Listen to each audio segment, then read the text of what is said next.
खैरियत से है? ठीक है आप लोग? Yes sir. Very good. अभी हम लोग फैक्टराइजेशन को पिछले कई क्लासों में पढ़ चुके हैं और इसको फिनिश भी कर चुके हैं।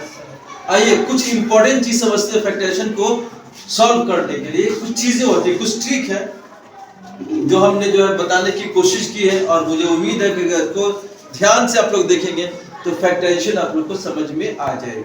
ठीक है, आइए हम वैसे फैक्टराइजेशन के दो जो क्वेश्चन को यहाँ पर लिखे हैं जिसमें 3 टर्म्स है। कितने टर्म्स है?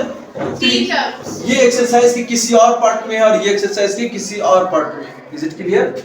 This is the part first. यहाँ पर लिखा हुआ question 36a² plus 36a plus 9। दूसरे में भी कितने टर्म्स हैं? x² minus 7x plus 16। Clear है? इसको क्वेश्चन को हल करने में तीन है। कई बार जो है आपको जब एक साथ जो है बंडल ऑफ क्वेश्चंस आते हैं तो उसमें आप कंफ्यूजन होता है कि भाई हम लोग किस मेथड से किस तरीके से इसको सॉल्व करें। आइए इसी चीज को समझने के लिए ये वीडियो बना रहा हूं मैं। आप लोग इसको घर पे देखिए, पसंद आए तो लाइक कीजिए और सब्सक्राइब कीजिए। आइए क्वेश्चन को नंबर फर्स्ट देखते हैं। 36 is a square number. Firstly you check the number is square or not. पहला नंबर स्क्वायर नंबर है, 6 into 6 36 होता है। लास्ट नंबर वो भी स्क्वायर नंबर है 3। यहाँ भी मैंने क्वेश्चन वही लिखा है, x स्क्वायर है, पहला नंबर स्क्वायर है, दूसरा नंबर भी स्क्वायर नंबर है। सही है? तो इसको जो सॉल्व करने के लिए हम लोग क्या मेथड इस्तेमाल कर रहे हैं इसको देखना होगा। स्क्वायर नंबर को सबसे पहले आप कोशिश ये कीजिए कि वो किसी न किसी जो आइडेंटिटी पर जाएगा, ये उम्मीद रखिए। जैसे कि हमने एक बात बताया था कि x स्क्वायर और यहाँ पर लिखा हुआ -36, ये 2 टर्म वाले में बता दिया था। यहाँ भी x स्क्वायर है, यहाँ पे x स्क्वायर था। तो आप क्या करते थे, एक आइडेंटिटी पर ले जाने की कोशिश कर रहे थे। यहाँ पर x स्क्वायर -6 स्क्वायर, ये कौन से आइडेंटिटी पर जा रहा था आपका? आपको पता होगा a square minus b square equal to था a plus b into a minus b। Clear है? याद है आप लोगों को? यानी स्क्वायर नंबर रहेंगे तो किसी न किसी आइडेंटिटी पर जाने की उसकी पूरी संभावना होती है, पूरी चांस होते हैं। तो a प्लस b में आप क्या कहता है a and this means x and plus 6 and x minus 6। ये आपका आंसर होता है। ठीक है, उसी तरह इसी अगर दो क्वेश्चन लिखा 24x लिख दिया प्लस यहाँ पर 6 दिया, ये इसमें भी 2 टर्म थे। यहाँ जो हम लोग नंबर देख रहे हैं वो स्क्वायर नंबर नहीं है। अगर बाय दी वे हम इसको कोई और स्क्वायर नंबर में कन्वर्ट कर लेते हैं, जैसे कि 9 एक स्क्वायर नंबर है लेकिन दूसरा स्क्वायर नंबर नहीं है। अगर स्क्वायर नंबर पर फिट नहीं होता है तो इसमें आप क्या करते थे, एक कॉमन फैक्टर आप निकालते हो कि किस टेबल से ये जो है आप डिविजिबल है या इसका फैक्टर सबसे बड़ा फैक्टर कौन होता है। क्योंकि फैक्टराइजेशन में फैक्टर ही फाइंड आउट करना होता है। तो 9 और 3 किस टेबल में आता होगा? किस में आता है? 3 के टेबल में आता है। 3 को कर लिया, इसमें x नहीं था, 3 का 3 8 जा 3 अब इसका यही आपका आंसर हो जाता है। ये 2 टर्म में हमने देखा था। किसमें देखा था? 2 टर्म वाला। उसी तरह 3 टर्म पे देखते हैं। यानी ये स्क्वायर नंबर था, इसका नंबर था। इसको भी हम लोग क्या करेंगे, इसके ऊपर जो है ले जाने की कोशिश करेंगे। पहले आइडेंटिटी को चेकआउट करना होगा कि आइडेंटिटी पर है कि नहीं है। आइए इसको देखते हैं। इसको हम लोग we can write this one a square like this and this one as 3 square. Both are the square numbers. अब इसको बीच के नंबर को देते हैं। तो इस तरह के स्क्वायर कभी आपने पढ़ा होगा, लिखा क्या रहता है भाई, a प्लस b का होल स्क्वायर होता है। वो क्या होता है? a square plus 2ab plus b square होता है ना। ये एक आइडेंटिटी है। क्या ये एक आइडेंटिटी पर सेट हो रहा है? समझने की कोशिश कीजिए। ये आपको a स्क्वायर लिखा हुआ है, यहाँ b स्क्वायर लिखा हुआ है, 2ab यानी 2a आपका 6a और ये क्या है, b क्या है आपको 3 है। तो इन दोनों के देखिए 3 तो क्या 36 आ रहा है। देखिए तो चलिए 12 12 3 36 36 यानी ये इसके इक्विवेलेंट है। ये इसके इक्विवेलेंट है ना, इक्वल है। इसका मतलब ये आइडेंटिटी पर जाएगा। तो फौरन आप क्या लिखिए, a प्लस b का होल स्क्वायर बना दीजिए। इसको क्या लिखिए, a प्लस b। a क्या हमारा 6a प्लस 3 इसका होल स्क्वायर। मैंने आपको पिछले वीडियो में बताया था कि यहाँ पर इसको लास्ट मत कीजिए। आपके आरएस अग्रवाल में आंसर यहाँ पर है। फैक्टराइजेशन में it is better to write like this as a answer 6a plus 3। Is it clear? ये हो गया।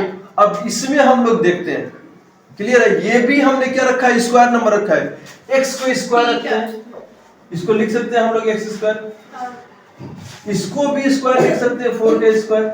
क्या अब ये नंबर जो सेट होता है कि नहीं, यही इंपॉर्टेंट चीज है। तो इसको हम लोग सोचेंगे कि भाई चलो ये a प्लस, अगर यहाँ पर प्लस है तो यहाँ माइनस है, तो हो सकता है कि a माइनस बी के होल स्क्वायर पर यह आता हो, चेक कर रहे हैं इसको। लिखेंगे हम क्या, a स्क्वायर माइनस 2ab होता है ना भाई, अब प्लस b स्क्वायर होता है। ये आप लोगों को पता है, ये आइडेंटिटी याद रखना चाहिए कि इस आइडेंटिटी पर क्या सेट होता है। आइए चेक करते हैं, क्या कर रहे हैं, चेक करते हैं आइडेंटिटी पर होता है कि नहीं होता है। देखते हैं x स्क्वायर है तो 2 होना चाहिए, इंटू x होना चाहिए, इंटू 4 होना चाहिए। ये 4 2 जा 8, क्या ये इसके इक्वल है? नहीं है इक्वल। इक्वल हो रहा है इसके? नहीं हो रहा है। इसका मतलब कि ये आइडेंटिटी पर नहीं जाएगा, इसको कोई और मेथड से करना होगा। उस मेथड को हम लोग देखते हैं कि कैसे इसका इस्तेमाल करेंगे। ये क्लियर हो गया आपको? इस मेथड पे नहीं जा रहा है तो कौन से मेथड पे जाएगा? इसका मतलब कोई और तरीका होगा इसको सॉल्व करने के लिए। वो तरीका ये है, तो पहले आप लोग क्या करोगे, स्क्वायर नंबर को ऐसे चेक कर लोगे। स्क्वायर पर अगर दोनों नंबर आते हैं, बीच का नंबर फिट होता है तो आइडेंटिटी पर लेके जाओगे, a प्लस बी के होल स्क्वायर पर या a माइनस बी के होल स्क्वायर पर जाओगे, ठीक है। अगर नहीं आया, जैसे कि मैंने अभी बताया है, नहीं आएगा तो क्या करोगे, इसको आप 16 जो आपका नंबर है यहाँ पर, जो कांस्टेंट नंबर है उसका फैक्टराइज कर लो। क्या कर लो? फैक्टराइज कर लो। सबसे पहले फैक्टराइज कर लो। तो करते फैक्टराइज, 2 8 जा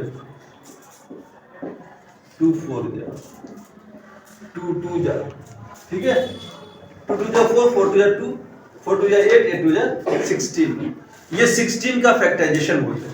भाई फैक्टराइज तो करना ही पड़ेगा क्योंकि हम तो फैक्टराइजेशन ही बना रहे हैं ना। तो अब इसको इस तरह से इस्तेमाल करें कि 17 माइनस 17x हो जाए। क्या हो जाए? Minus 17x। इसको स्प्लिट करते हैं तो 2 3 4 4 3 8, 8 में से जो है 2 घटाते हैं तो कितना बचता है हमको? चाहिए कितना? 17 चाहिए। कितना चाहिए? 17।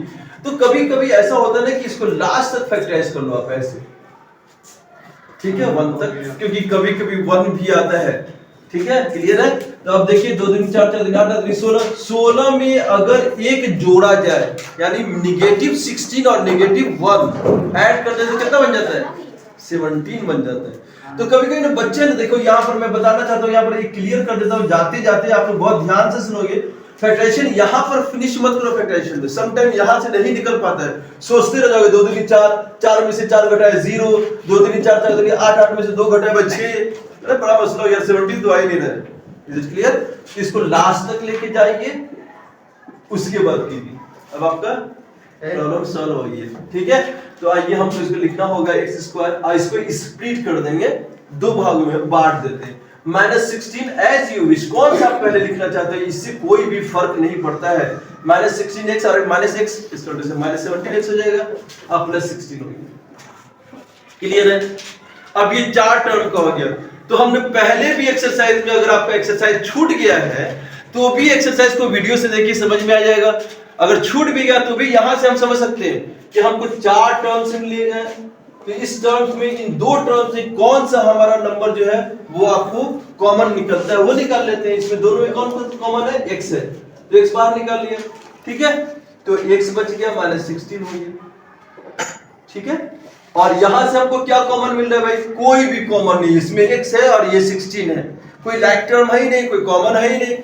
सभी नंबर का आप पहले भी पढ़ चुके प्राइम फैक्टराइजेशन में, एक जो है हर नंबर का एक कॉमन फैक्टर होता है। तो 1 हम लोग निकाल लेते, क्या निकाल ले? 1 निकाल ले, तो ये x हो गया। अब यहां पर प्लस मत लिखोगे, एक बात याद रखोगे भाई, x से करें तो वही ना सेम रहेगा, क्योंकि जब भी माइनस जो है ब्रैकेट के बाहर होता है तो अगर ब्रैकेट फॉर्म करेंगे तो उसका साइन अपोजिट हो जाएगी, प्लस है तो माइनस हो गया। अब ये कॉमन दिख रहा है हम लोग को, क्लियर है। तो इस कॉमन नंबर को हम लोग चाहे तो इसको पहले लिख लें और कॉमन को बाद में लिख लें, ये आपके ऊपर डिपेंड करता है। ये नंबर पहले हो सकता है और ये नंबर बाद में हो सकता है, क्योंकि आप लोग जान देते हैं कि जब भी हम लोग किसी चीज को मल्टीप्लाई करते हैं उसको ऑर्डर को चेंज करने में कोई फर्क नहीं पड़ता है। दैट्स व्हाई यहां पर हम लोग इसको फर्स्ट में लिख सकते हैं, इसको बाद में लिख सकते हैं, ये आपका फाइनल आंसर होगा। तो इस चीज को अगर आप समझ लेते हो तो पिछला वाला चैप्टर आप खुद ब खुद बना लोगे। इस चीज को समझ लोगे उसके बाद वाला चैप्टर बना लोगे। आप फर्स्ट वाले इसको अगर समझ लेते हैं तो बना लेते हैं। इस तरह से पूरा फैक्टराइजेशन मैं समझता हूं कि इस वीडियो को देखने के बाद आप जरूर समझ लेंगे। घर पे इसको जरूर जाके ध्यान से सोचिए और फैक्टराइज का कोई भी क्वेश्चन एक निकालिए, 2 क्वेश्चन निकालिए। अगर उसमें भी प्रॉब्लम आता है तो जरूर उसे आप कमेंट बॉक्स में कर सकते हैं, पर्सनली आप कॉल भी कर सकते हैं कि बिकॉज मैं तो आपके लिए फ्री हूं। That's it, thank you.